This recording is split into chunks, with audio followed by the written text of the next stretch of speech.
삼손이 여우 300마리를 잡아서 2마리씩 여우 꼬리로 회로 묶었습니다.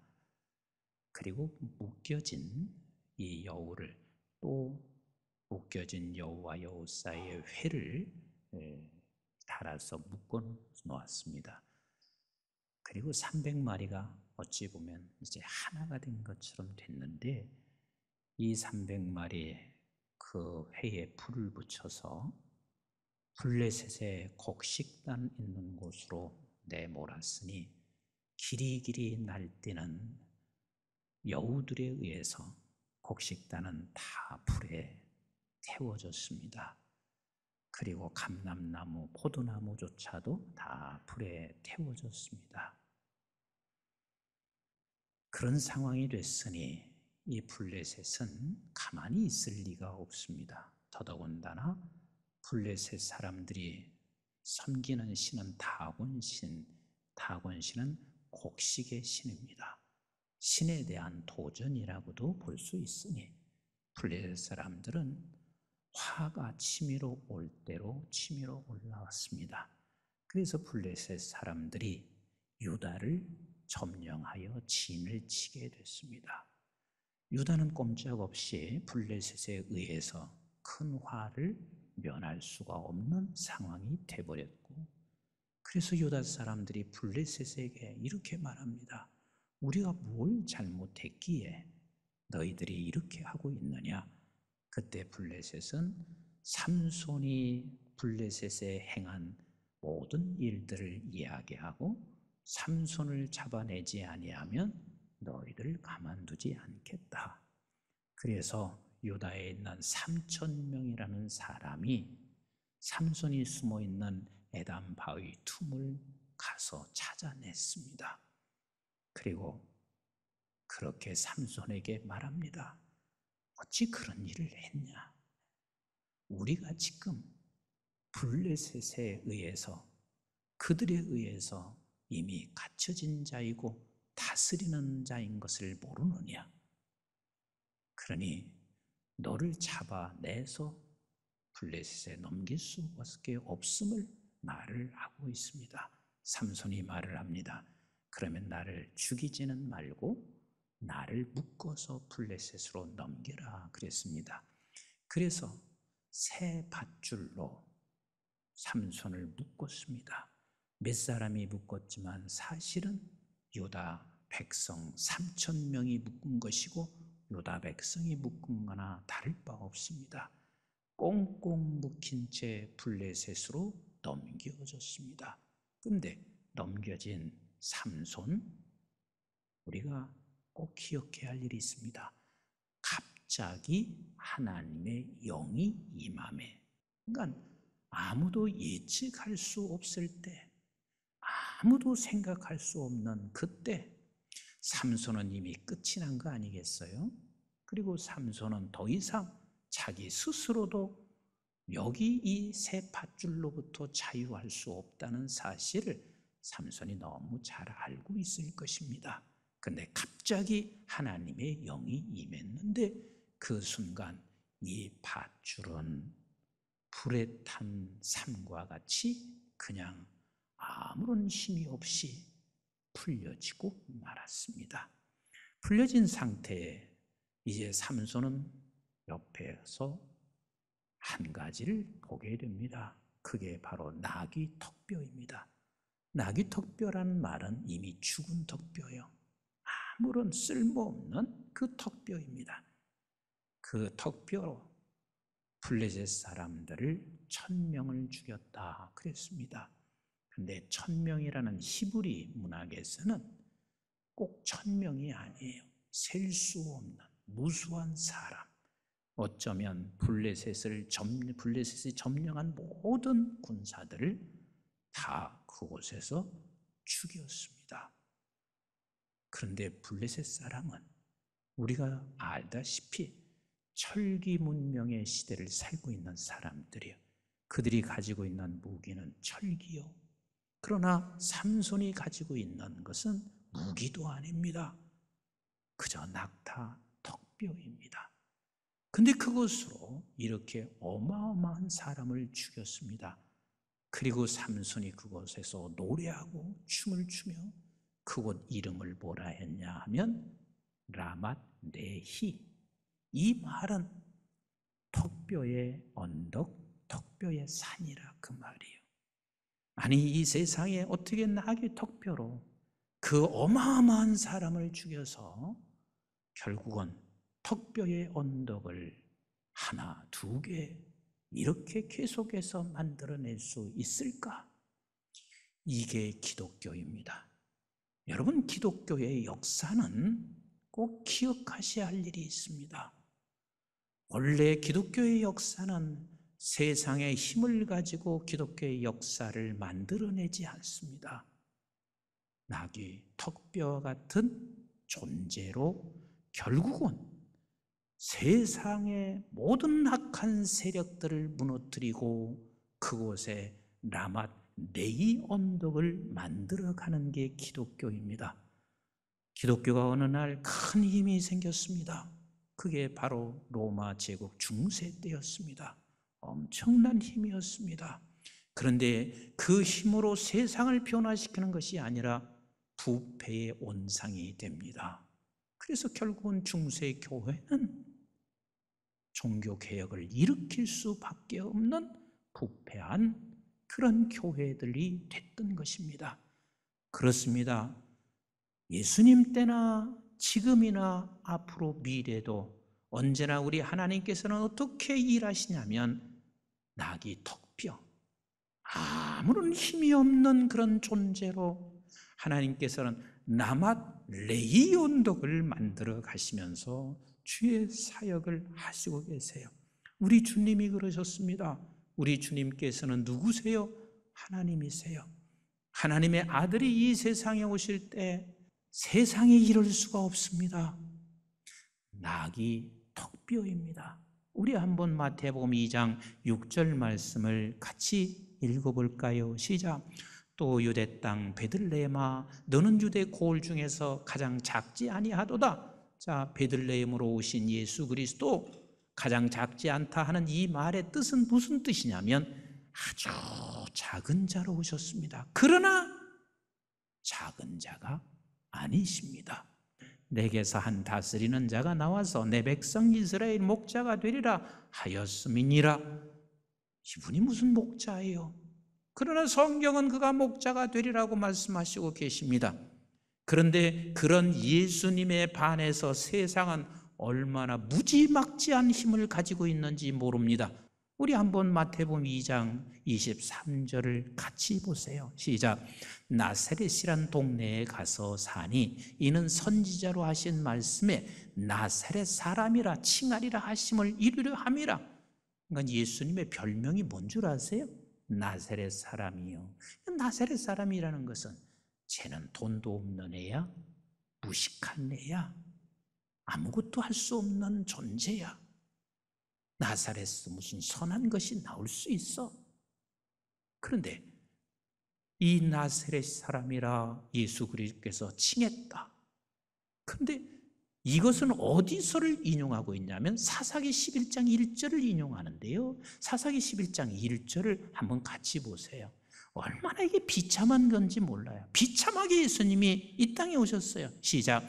이새의 줄기에서 한 싹이 나며 그 뿌리에서 한 가지가 나서 결실할 것이요 그랬어요. 이 말은 무슨 뜻이냐면 사람이 제목으로 쓰려면 가지나 아니면 그 가지에서 나온 싹을 씁니까? 줄기를 쓰십니까? 줄기를 쓰는 거죠. 그러니까 예수 그리스도께서는 줄기로 오시는 게 아니라 그 줄기를 싹둑 자른 거야. 그리고 그 자른 곳에서 가지가 나온 곳에 거기서 새싹이 나왔어요. 그러면 모든 나무는 제목이에요? 땔감이요? 땔감이란 말이에요. 나사렛 사람이라 칭했다 하는 이 말의 뜻은 땔감 같은 존재로 이 세상에 우리 주님은 오셨습니다. 그런데 그 오신 주님이 결국은 마지막 끝까지 십자가에 달려 죽으신 것은 끝까지 본인은 세상에 힘을 쓰지 아니하시고 나사렛 턱뼈처럼 보잘것없는 주님으로 십자가에 달려 죽으신 주님. 그래서 주님이 서 계시는 곳에, 주님이 머물러 계시는 곳에 라맛 레히 역사가 일어난 것이요, 거기에 언덕을 세워 수많은 악한 영들을 다 지배하고 악한 영들을 다 죽이고, 그리고 주님께서 저와 여러분들에게 생명을 주셨습니다. 그리스도의 생명을 주셨습니다.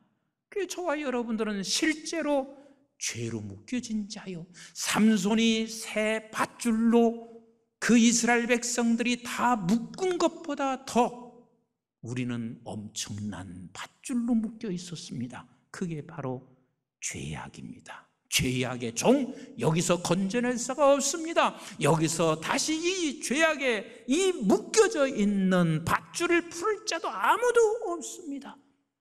그런 저와 여러분들에게 예수 그리스도께서 오셔서 우리에게 새 영을 부어주심으로 말미암아 우리는 죄의 종으로부터 모두 다 한결같이 이미 우리는 의의 종이 됐습니다. 우리 한번 로마서 6장 17절 18절 말씀 같이 볼까요? 시작. 하나님께 감사하리로다. 너희가 본래 죄의 종이더니 너희에게 전하여 준 바 교훈의 본을 마음으로 순종하여 죄로부터 해방되어 의의 종이 되었느니라. 믿으시면 아멘. 그것이 우리가 감사할 일이다. 우리는 의의 종이 된 사람이다.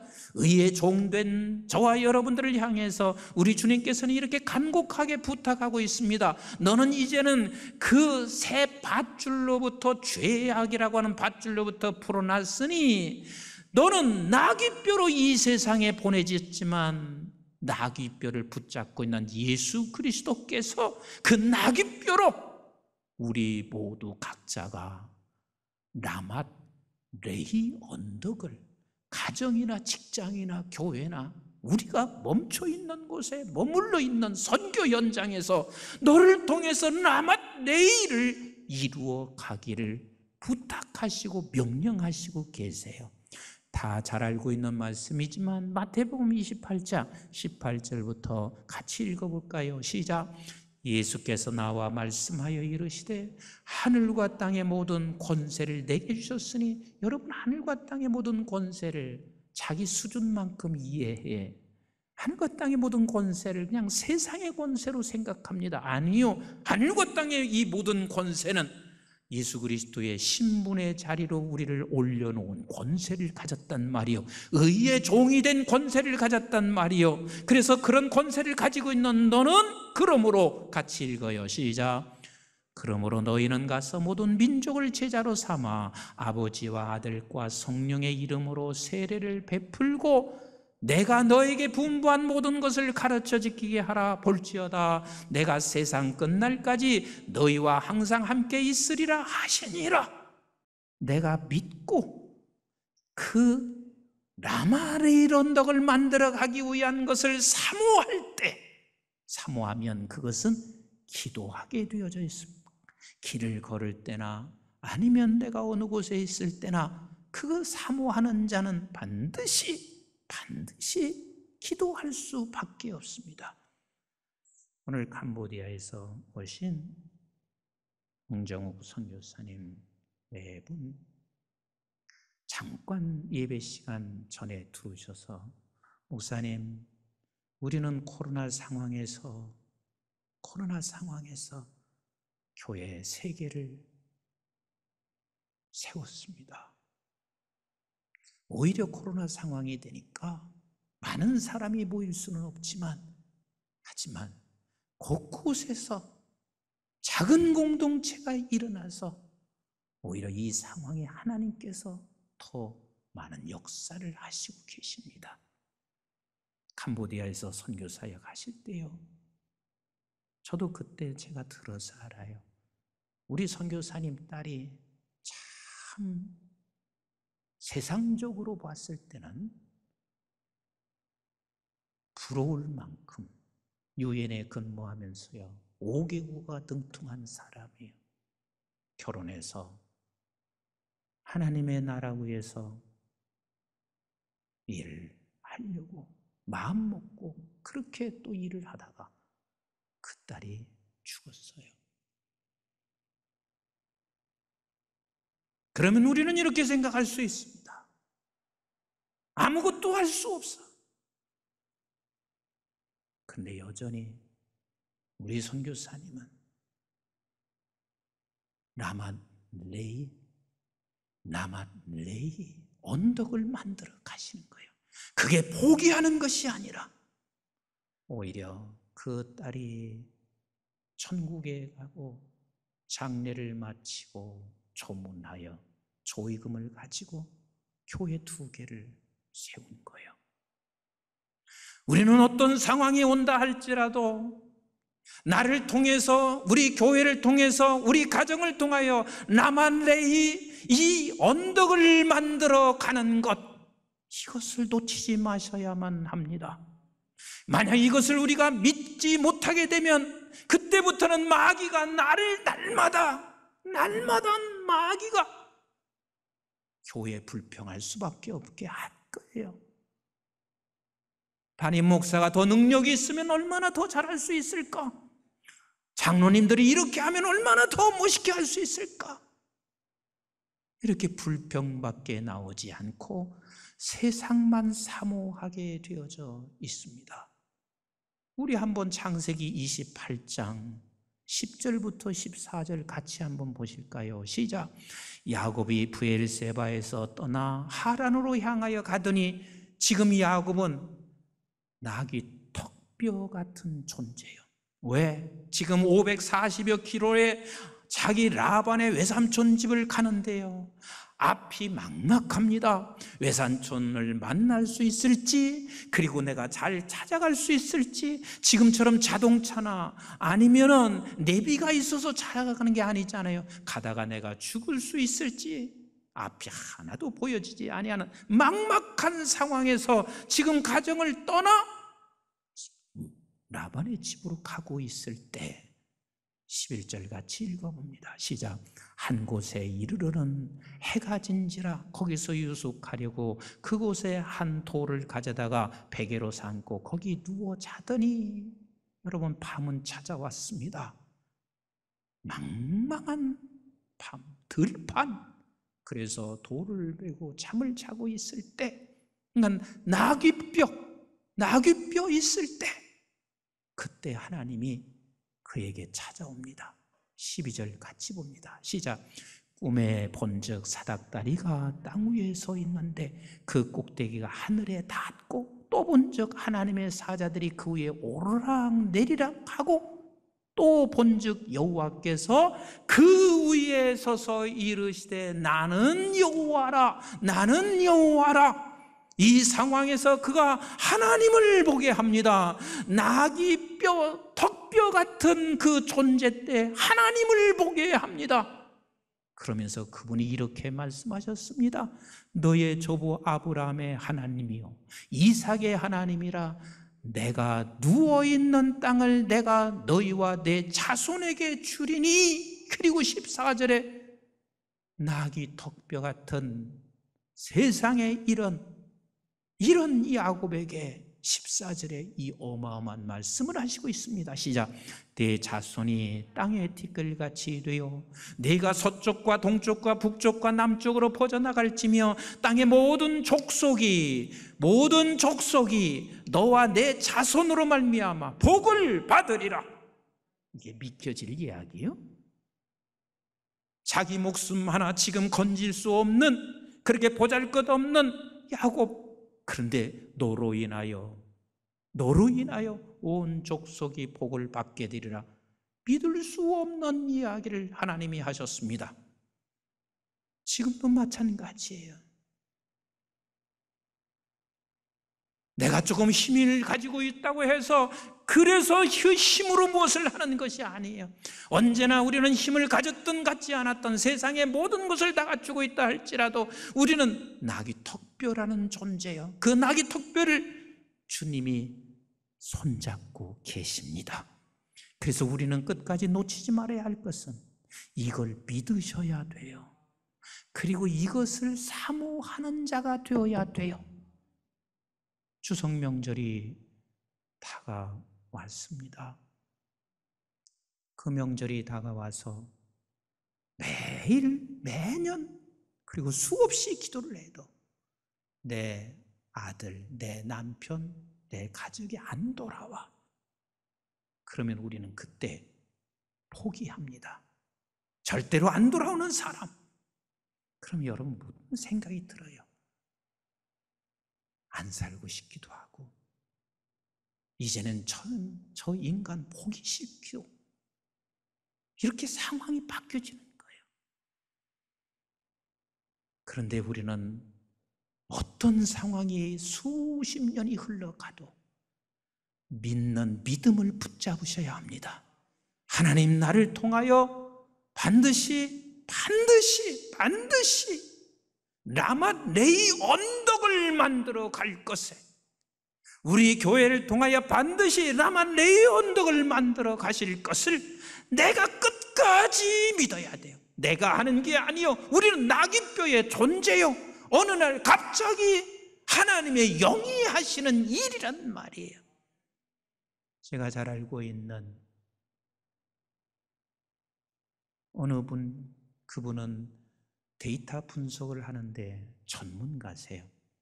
그런데 그 데이터 분석하시는 그분께서 이런 말씀을 하셨습니다. 코로나 상황, 지금 교회를 못 나오시고 비대면으로 영상으로 드리기도 하고 안 드리기도 하잖아요.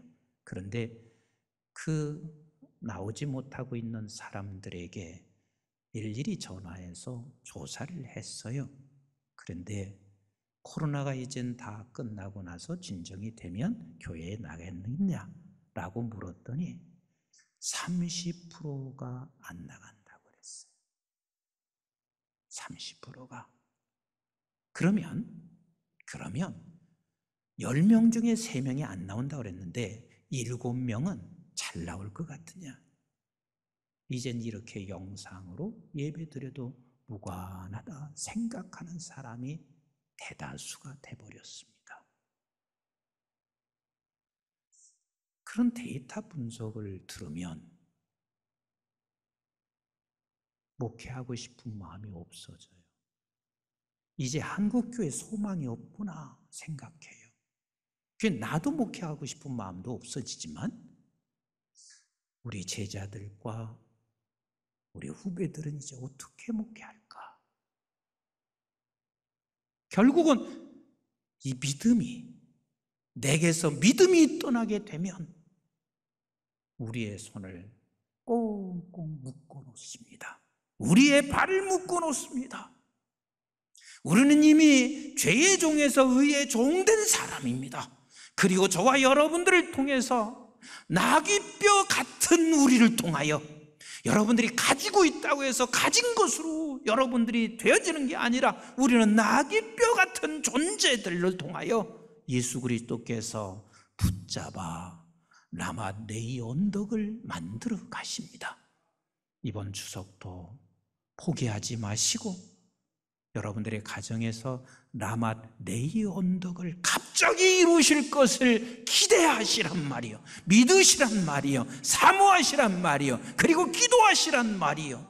이 코로나 상황이지만 라맛 레이 언덕을 반드시 나와 교회를 통해서 이루어 갈 것을 믿으시고 사모하시고 기도하시면 성령이 하세요. 내가 하는 게 아니라 성령이 그 일을 하시게 될 것입니다. 끝까지 이 믿음 놓치지 마시고 사모함, 무엇을 사모함? 라맛 레이 언덕을 만들어갈 걸 사모함. 그래서 사모함으로 기도하셔서 여러분들로 인하여 라맛 레이 언덕을 이 민족과 지구촌에 이루어가기를 주님의 이름으로 축복합니다.